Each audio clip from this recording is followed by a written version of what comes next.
Hey, welcome back to Milton Daily Homes. Chuck here, and so we've got a Milton buyer class in exactly 1 week. So next week, next Wednesday, here's what you're going to learn. So you're going to learn how to get up to $10,000 or more of free government money to buy your first house. You're going to learn how to buy homes with zero down. You're going to learn all about what lenders look for. You're going to learn how to beat other buyers to the best new listings. We have about 50 slides from real life home inspections, so you can really spot these things before you get a home inspection if there are any issues. So there's a lot of things. We start off with money and financial planning. We get into mortgages. We talk about real estate, home inspections, and the legal process. So it's about 2 hours. It costs you nothing to get in. Bring some food that's sitting around in your closet, because there's actually 350,000 people in Ontario that need the food bank on a regular basis. So bring us some food that you're not using. We'll donate it to the food bank, and it's a win-win. We'll give you a book, we'll give you some cookies and drinks and everything else. And it's probably going to be at the new commercial space that we've got on Bronte in the new Green Life building. So we've got a team office that we've built in there, and one of only 2 teams in Ontario. So we're very excited. So sign up. The link is just over there, or miltonbuyerclass.com. Today is one of the shortest lists we've had probably since Christmas. It's 5 listings, and the first 3 are all at the same price. So you've got this one on Dills that's listed as a detached, but I believe that the foundations are actually linked together. So there's a little bit of distance here, but functionally it's detached. It looks like there's nothing joining them above ground. And so you've got this kitchen here. I'm not sure if the cabinets and here, if it's just the lighting or if they are different colors. It's kind of neat to see the cutouts here. The rest of the house, there's basically one big living area, and then you've got a finished basement.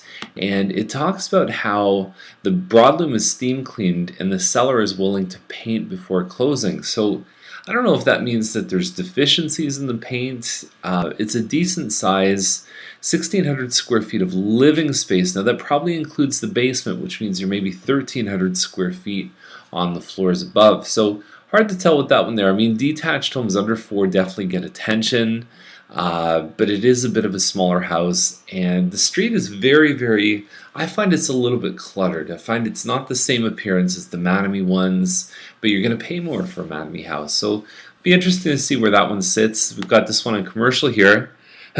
Almost the look of a pre-World War II home. Not sure when it was built, but it certainly has that look that it was built between about 1900 and 1940. And I think they've got a good thing here. They've got a lot of charm.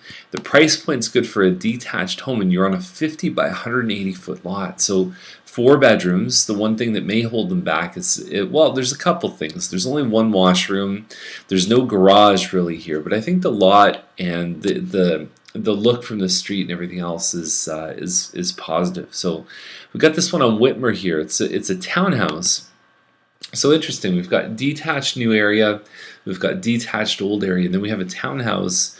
And this is a Heathwood built home. It looks like they've got a nice front garden there and a nice sized lot. Now the problem I have with the smaller Heathwood homes is that they're very long and narrow, and there's not a lot of space because you get this family room that's really not, I find, very big.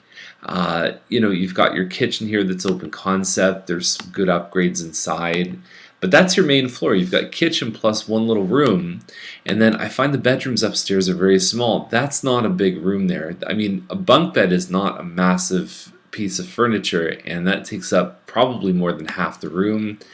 Now you do have a basement here too. You've got some nice sized windows, plus there's a washroom in the basement too. So finished basement is the one that pushes me over and says, okay, these guys are probably in the right range.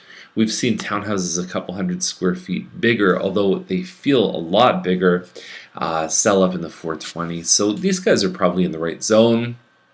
We've got this one on Brandon Terrace here, and it's about 1,800 square feet. There's a massive master bedroom. You get a wraparound porch, although they call it a balcony in the description.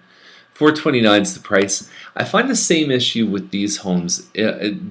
Well, first of all, Brandon is very close to 401, but the second thing is that The long narrow stuff, the bowling alley style of homes, I'm not a big fan of, and that's what one of the things that Mattamy was very clever about when they first started building here, more towards the east end. I would say east of Ontario.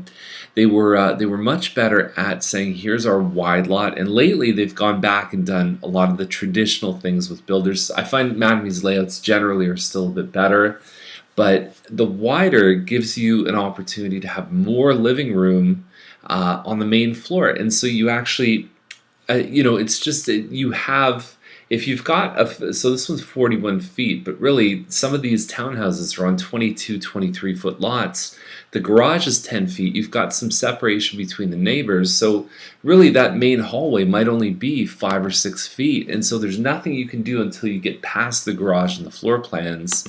And so when we see something like this, we see the same thing where there's not always a lot of functional space until you get kitchen and family room like the Heathwood one. So it's okay. For me, the deal breaker is being too close to 401, and there's plans in the future to have the 401 actually be 12 lanes. So there is a chance that the traffic will even increase. So Wettlaufer is 579.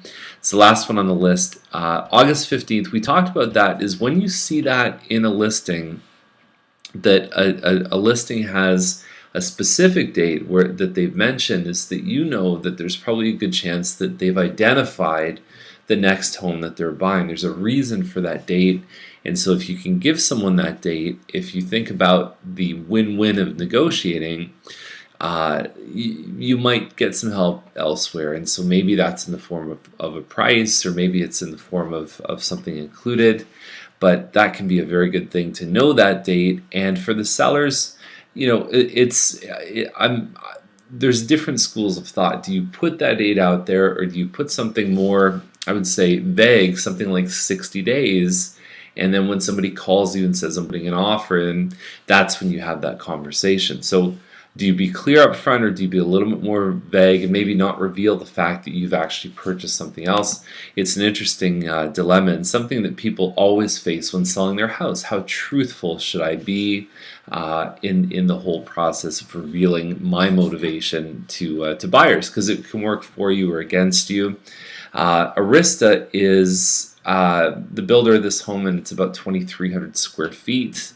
And beyond that, I don't know a whole lot. It says upgraded kitchen, but we know from past experience that that means virtually nothing. So wait for the photos. Below the video, we've actually got a link that'll show you the full list of properties, and it's updated in real time. So as soon as the pictures get loaded, they're actually put onto that link.